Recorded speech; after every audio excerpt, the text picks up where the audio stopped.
Now let's take a closer look at discipline, at the 3 steps to becoming disciplined. First, true discipline is not the easiest option.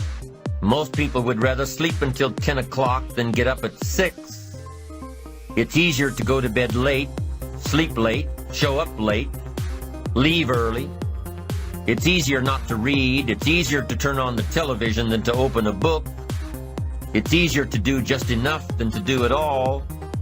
Waiting is always easier than acting. Trying is always easier than doing. Imagine what life would be like if we didn't have to make our bed in the morning, or keep our garage clean, or pay our taxes, or show up for work tomorrow. Wouldn't it be fascinating if we didn't have to do these things? Wouldn't it be fascinating? What do you suppose would become of us? You're right, not much. For whatever the reason, the system we live in and contribute to is designed to make the easiest things in life the most unprofitable. Profitable seems to be the most difficult. Our world is and always will be a constant battle between the life of ease and its momentary rewards and a life of discipline and its far more significant rewards. Each has its own price, the price of discipline or the price of regret. We will pay one or the other. What we wish we had done is the voice of regret, speaking in a sorrowful tone at a time when there is no going back. This is regret. No second chance. No what would I do differently. Choose one or the other, but both will have their price, the price of discipline or the price of regret. One costs pennies, the other a fortune. Dostoevsky said, "There are hundreds of young men who would die for the truth, but very few who would spend 5 years studying to know what the truth is." Dying for the truth is much more dramatic than the discipline of studying it one little piece at a time, one day at a time, 1 month at a time. But in the big picture, is dying for the truth really easier than adhering to the daily disciplines? The first lesson of discipline is that it isn't the easiest option. The second lesson of discipline is that it's a full-time activity. And we've said that the best form of discipline is consistent self-discipline. You see, the discipline that it takes to make your bed every day is the same discipline necessary for success in the world of business. The discipline to organize your garage is the same discipline to organize your business. All disciplines carry through to affect all parts of our lives. If we're disciplined in just one area and lazy in another, guess what? Pretty soon, the lazy side will creep in and destroy the disciplined side. The bad habits in one area of our life will eventually destroy our self-discipline in the areas we've been working on. Consistency cannot be inconsistent. Discipline is the mind being trained to control our lives. Discipline is a set of standards which we've selected as a personal code of conduct. Discipline is imposing on ourselves the requirements for honoring these standards. Once we've adopted these standards of behavior and conduct, we're committed to honor them. And if we don't, then there can be no disciplined activity. We find ourselves announcing our standards to our relatives, our friends, our associates. We shout our beliefs and condemn those who believe any differently, but then we don't walk the talk.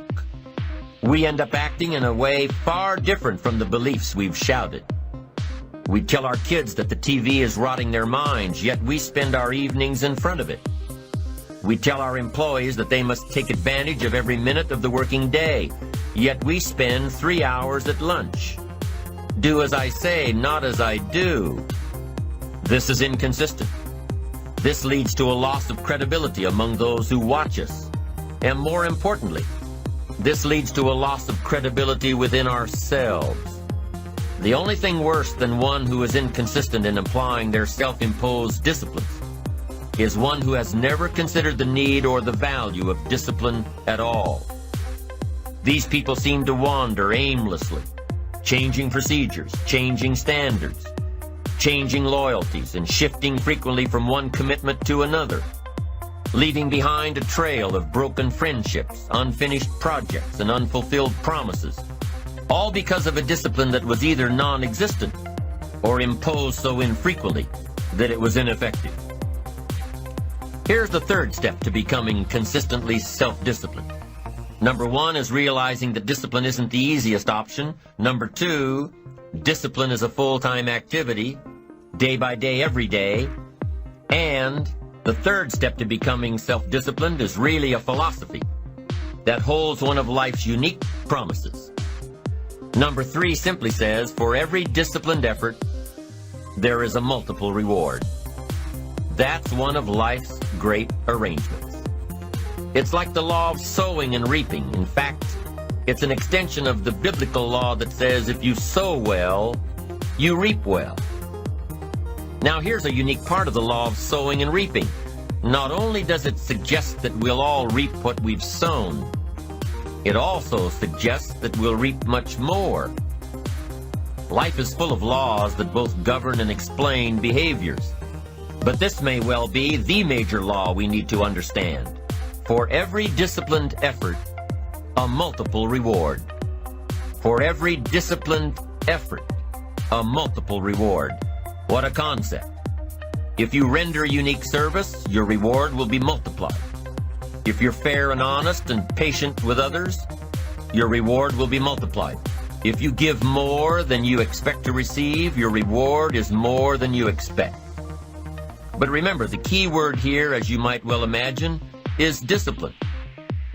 Everything of value requires care and attention. Everything of value requires discipline. Children require discipline. They must have a structure built for them. They must have boundaries to work within so they feel secure and comfortable to explore and grow. They must learn to recognize what's right and what's wrong, what's acceptable behavior, what's not acceptable. Children require unwavering discipline, consistent discipline, or they'll be confused as to how they're supposed to behave. Likewise, our thoughts require discipline. We must set up our inner boundaries, our codes of conduct, or our thoughts will be confused. And with confused thoughts, we'll end up being confused, hopelessly lost in the maze of life. And confused thoughts produce confused results. Look around you at this very moment in time. What might you be doing that needs attention? Perhaps you're listening to this program as you drive along in traffic, blowing your horn at someone ahead of you who isn't driving at the speed you'd like to. Perhaps you're listening alone because you've had a disagreement with someone you love or someone who loves you, and your anger won't allow you to speak to that person. Wouldn't this be an ideal time to examine your need for a new discipline? Perhaps you're on the brink of giving up or starting over or starting out, and the only missing ingredient to your incredible success story in the future is a new and self-imposed discipline that will make you stay longer and try harder and work more intensely than you ever thought you possibly could. The most valuable form of discipline is the one that you impose on yourself. Don't wait for things to deteriorate so drastically that someone else must impose discipline into your life. Wouldn't that be tragic? How could you possibly explain the fact that someone else thought more of you than you thought of yourself? That they forced you to get up early and get out into the marketplace when you would have been content to let success go to someone else who cared more about themselves? Your life, my life, the life of each one of us is going to serve as either a warning or an example.